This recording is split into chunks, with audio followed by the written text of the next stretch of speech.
there, ladies and gentlemen, and welcome once again to another episode of The Cider Drinker. Today, I've got a cider that I've been looking forward to trying for quite a while, but I've not been able to get a hold of it. But thankfully, my local Waitrose store has come up trumps. Not in relation to that guy running for presidency. That's another subject. Anyway, today's cider is from the Henneys cider company, and it's their vintage.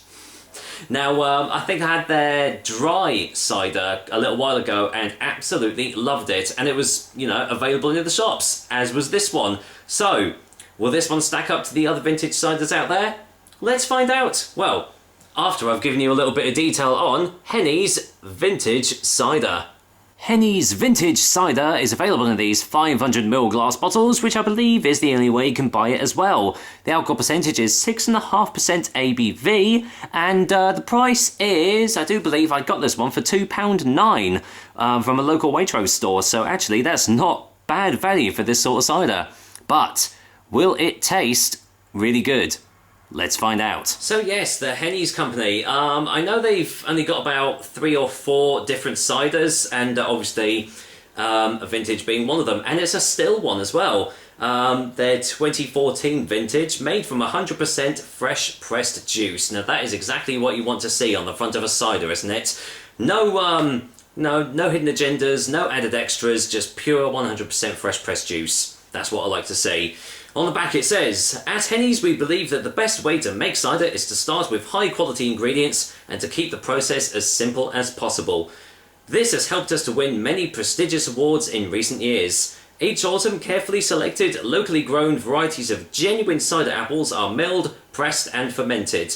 The resulting cider is then blended and stored through the winter, allowing it to mature and develop a rich and mellow flavour. This vintage cider is made from a single year's harvest. It is naturally still and has been only coarsely filtered in order to retain as much flavour as possible. Sip or quaff, we don't mind as long as you enjoy it. Cheers. From Mike Henney, the cider maker. No artificial sweetener, colourings or flavourings added. Brilliant. That's what I want to see. May appear cloudy and have some sediment. Even better. That's what I love to see. Serve lightly chilled, enjoy responsibly. And it's got the I can never say this right. The protected geographical indication logo on the back there, which is usually a sign of a pretty damn good cider from Herefordshire, as you can see. The only thing that's getting me is that 6.5% is a little bit on the lower side for a vintage, but it's been shown before, it might be low in ABV, but probably high in taste. Let's waste no more time. Get this top off and just see what I make of it. Let's go in for the whiff test. Slightly sweet notes on the nose, very oaky, lovely woody nose as well, as is to be expected with most vintage ciders actually.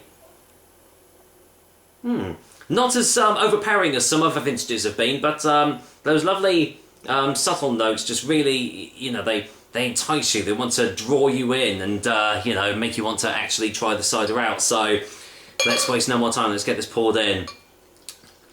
Now, if you've seen my reviews before, you know me. I don't mind if sediment goes into my cider. It's a good sign normally. So, you know, because it's a still cider, I can be as forceful as I want getting all this in. There we go. Right, well, from here it's looking very, very nice, but let's just go in for the colour test so you can see. Obviously, completely still, as you can see right there, but a really lovely, deep, rich, golden colour. Almost looks a little bit like a treacle or a toffee colour, really. Maybe caramel in colour, but yeah, as you can see, slight haziness about it. Nothing too major. I can see little bits of sediment floating in there, which is lovely. I love to see that. Yeah, looking very, very nice. Any more smells off the glass? No, still getting that lovely, slightly sweet, woody aroma. You can definitely smell that it's going to be very tannic in the texture and taste. This is smelling really nice actually, so I'm hoping it's going to taste as nice as it smells. But we're going to find out now, aren't we? Cheers guys, here's to Henny's vintage cider. Cheers.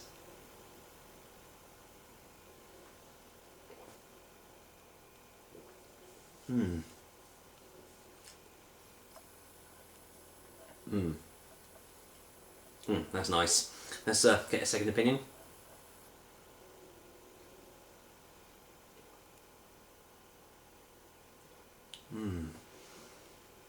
Wow, that is so smooth. Really, really full body texture behind this cider. And there comes the aftertaste. Oh yeah, this is a really good vintage. Yeah, very, very smooth as it's going down your throat. It's like liquid velvet just going down your throat. Very full bodied, as I've said. Thankfully, it tastes a lot drier than it does on the smell. Really rich, tannic notes as well. Hints of like treacle, touch of molasses as well, maybe. The aftertaste is lovely. It's got it's just a lovely, almost like a bitter dry sort of finish to it, with a lovely little smoky aftertaste. It's like kind of coating all of my throat. This is a really, really good vintage.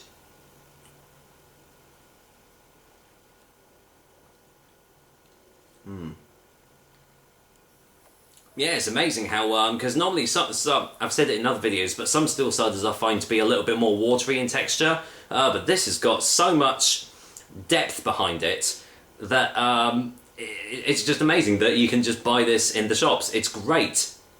I love it. It's yeah, it's a really, really good vintage. Despite it being a little bit lower in ABV, I mean, yeah, it's obviously, because some vintages, I mean, you can really taste the alcohol percentage in it, like when they're like 8.3, 8.4%, you can really taste the alcohol percentage. But this one is obviously a little bit more subtler in its strength, which in a way is kind of good if you've never tried a vintage cider before. This is probably a very, very good one to start off with, because you've got all those lovely little flavours and complexities behind it without it completely blowing your head off and making you think, oh, well, if this is what all vintages are going to be like, I might have to be a bit more careful. So yeah, this is definitely getting the thumbs up from me. But anyway, let's get a final taste before the final verdict.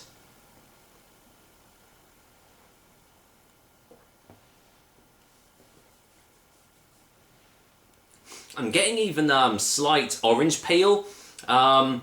It's kind of almost like an orange marmalade sort of taste as well, just hidden amongst all the dry tannic notes as well. So yeah, there is a lot of complexity behind this cider, and it's, well, I'd say it's probably up there with one of my favourite vintages actually. You know, up there with Sheppy's vintage and oh, what is that one called? I can't even remember it, but I know it was in my top 10 favourite ciders lists, but the reason I can't remember it is because you just can't buy it anywhere now.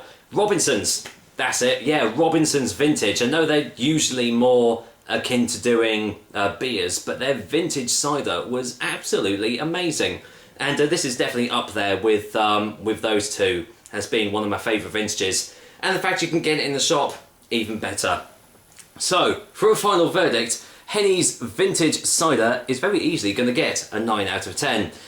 If you see it, don't hesitate, buy it. I know that in Waitrose I got it on a deal. I think it was like 2 for £3 or something like that. So you could probably get this and the Henneys Dry and just have a really, really damn good evening. So yeah, well done Henneys, you're getting the thumbs up again from me, and continue to do the fantastic work. So there we go, another episode of The Cider Drinker. I hope you liked it, and as usual, I will be back with another delicious and tasty cider soon. But until then, if you haven't heard it before, I am going to enjoy the rest of this bottle of Henny's Vintage 2014. So, take care guys, until next time.